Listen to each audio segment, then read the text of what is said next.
Monsieur le Président du Conseil de salut du peuple, chef de l'État,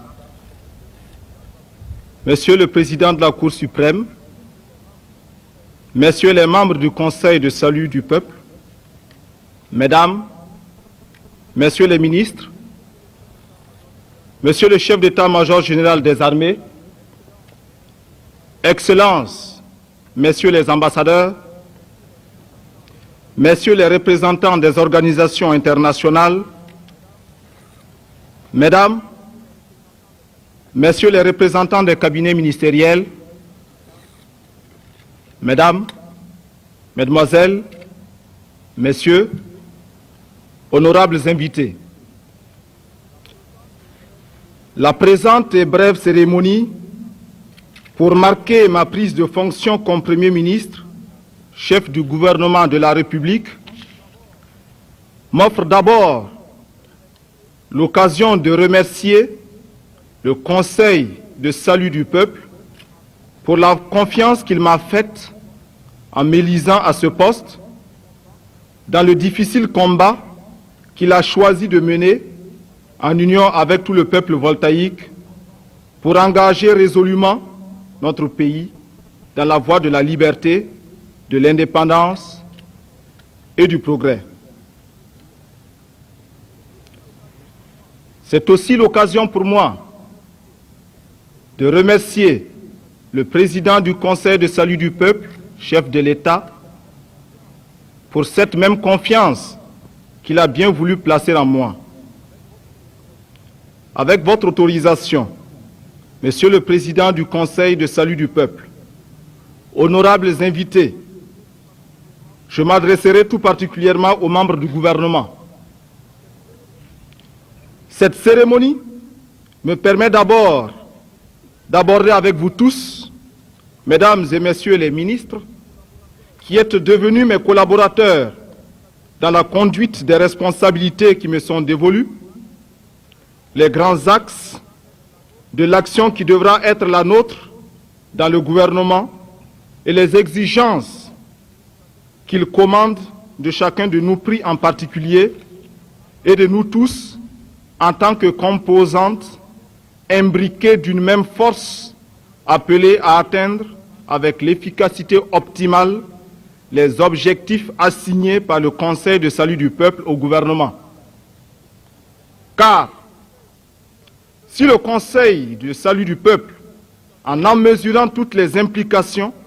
a décidé de liquider le pouvoir autocratique et dictatorial du CMRPN,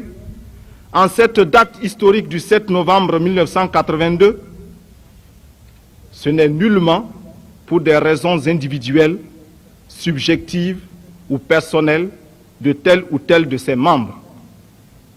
C'est d'abord et essentiellement en raison de la haute conscience qu'a ce mouvement du respect qui doit être dû au peuple voltaïque et à sa dignité. C'est d'abord et essentiellement parce que, avec tous les démocrates voltaïques, le Conseil de salut du peuple partage entièrement l'aspiration profonde du peuple voltaïque à l'indépendance et à la liberté. C'est d'abord et essentiellement parce que, avec tous les patriotes voltaïques, le mouvement de salut du peuple, partie intégrante du mouvement populaire voltaïque actuel, est décidé à contribuer à débarrasser notre pays de toute tutelle humiliante et de toute dépendance exploiteuse, à faire respecter son indépendance et sa souveraineté tout en respectant aussi scrupuleusement celle des autres pays, à redonner au peuple voltaïque la confiance dans ses capacités à changer lui-même son destin, à faire avancer la haute volta dans la voie du progrès, ce qui exclut le folklore, l'improvisation et le charlatanisme dans les méthodes de gouvernement, afin de permettre, aussi rapidement que la force et le génie créateur du peuple voltaïque lui en donneront les moyens, de nourrir le peuple, de lui donner une eau saine à boire, de le vêtir, de l'abriter, de l'instruire et de le soigner. Les objectifs que le Conseil de salut du peuple assigne au gouvernement de la République découle en droite ligne de ces préoccupations qui sont, faut-il le rappeler, celles du peuple dont s'excluent tous ceux qui ne pensent qu'à l'exploiter et à s'allier à ceux qui l'exploitent. Celles des masses populaires telles qu'elles s'expriment par leurs organisations démocratiques. Il revient au gouvernement d'assurer dorénavant à notre pays une politique indépendante et souveraine, prenant pour axe principal de son expression les intérêts du peuple voltaïque et l'intérêt solidaire des peuples africains qui vont de pair avec le non-alignement et le soutien ferme et constant aux peuples qui luttent pour leur indépendance, leur souveraineté et leur liberté. De traduire pratiquement dans les faits de tous les jours que le pouvoir, celui du Conseil de salut du peuple, est d'abord celui du peuple voltaïque. Le gouvernement est là pour servir le peuple voltaïque et non pour se servir ou servir quelques puissants du jour ou de la veille. C'est donc en partant essentiellement de l'intérêt du peuple et non des égoïsmes d'une minorité que les actions du gouvernement doivent être définies et exécutées. Le peuple aime la liberté.